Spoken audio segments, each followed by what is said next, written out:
you have even the slightest scratchy, sore, or dry throat, this is a telltale early warning sign of the... Okay, here comes another in our series of overtraining symptoms and warning signs, inspired by the Primal Fitness Expert Certification course. Learn more and get a discount from B.rad at primalhealthcoach.com.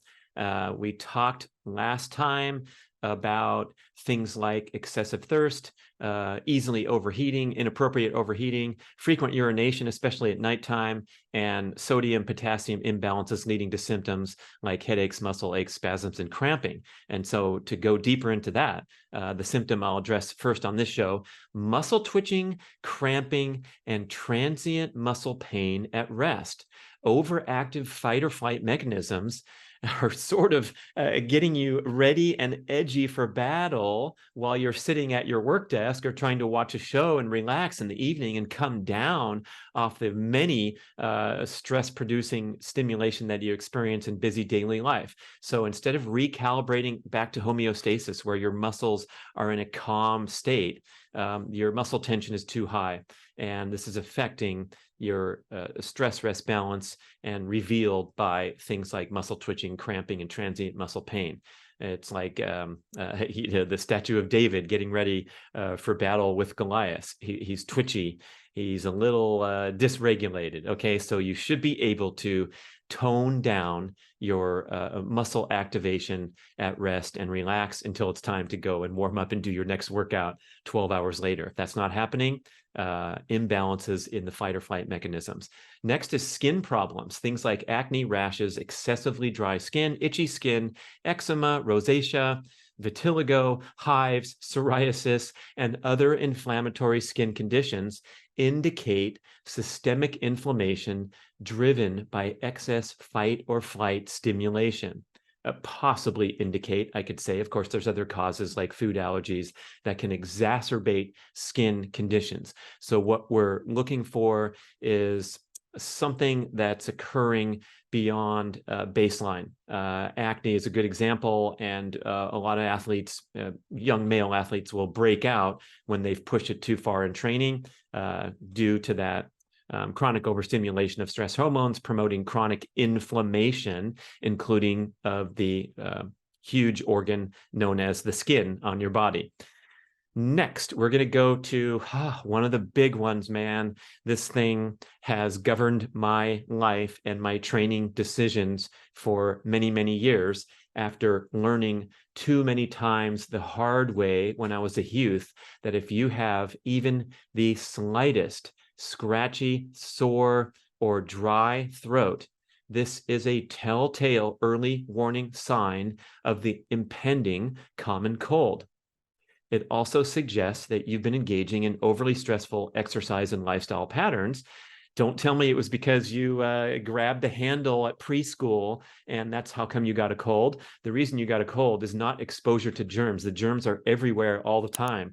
Have you seen some of those cute studies or videos where they scour a room with a powerful disinfectants, and then you can put the special light to reveal that the germs are all over the place? As soon as the final rag swipe goes away, that door handle is littered with germs again. So even when you're heavily exposed, your immune system does a really good job at fighting it off, unless you are overstressed and run down. So when that throat starts to light up even a tiny bit, you can be sure that a cold will hit and run its course, which is a disaster for a serious athlete, because it's going to require 2 weeks of drastically diminished training and or days off.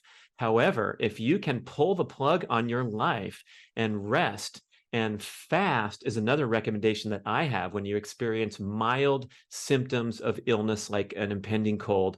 don't eat, don't exercise, don't do anything, get in bed, and it will right itself in a day or two, most likely, especially if you are a super fit person who has either a fantastic immune system or a really shitty immune system in comparison to, let's say, baseline average, depending on how much you are abusing your body and your stress response. So after catching a lot of colds when I was a high school runner, training too hard and having these bomb out periods where a week would be a very little training, and then the second week would be hacking stuff up and training at a suboptimal level. So it was always around 2 weeks of suboptimal training, setting me back significantly before I could ease back into a pickup where I left off, so to speak. So instead, I started to make the decision, especially as a triathlete, when there was a lot of travel involved, there was a lot of hard training, and I'd wake up with a sore throat now and then, and I would always just pull the plug on my life, go back to sleep. Of course, I had a different luxury than people who have to get up and do their daily responsibilities, but I was living and breathing my training as my sole purpose in life, my career and my obsession. And so I was able to just rest for an entire day, and I would routinely beat this thing out in a day or two and return to normal training. So my strong recommendation is, if you experience a tiny a bit of disturbance in your throat or a stuffy head or some of the other symptoms that we're familiar with, completely cease exercise and wait there patiently. Try to downscale all manner of stress and stimulation in your life and wait there until you return to normal in your symptoms. When the symptoms disappear, that's when you have a path to return to exercise. And I'm talking return to exercise gently, and maybe a day or two of easy or medium workouts before you go back in with high ambitions. So that slight sore, dry, scratchy throat is a huge one. It's never led me astray. You know, I haven't missed 3 damn days of training because of my scratchy throat, and boy, do I regret that. But the other way, when you get that and you carry on, and it breaks my heart that so many young athletes that are involved in team sports, the coaches don't give a crap about that. They'll train the young runners anyway, and then the runner will sure enough get a cold or get bronchitis, and their season will be destroyed just because they did 2 or 3 extra workouts with a sore throat. So parents, if you're listening, pull your kid out of school if they have a slightly stuffy head or sore throat. I don't know how much more I can emphasize how important this is to break free from our cultural patterns of toughing it out, because it's not that bad. Of course, it's not that bad at the start, but your immune system has been compromised, and it's going to get battered unless you do something about it and pull the plug on your life. Thank you for listening to this segment in the lengthy series of overtraining symptoms and signs and warning signs and how to take corrective action, and more coming.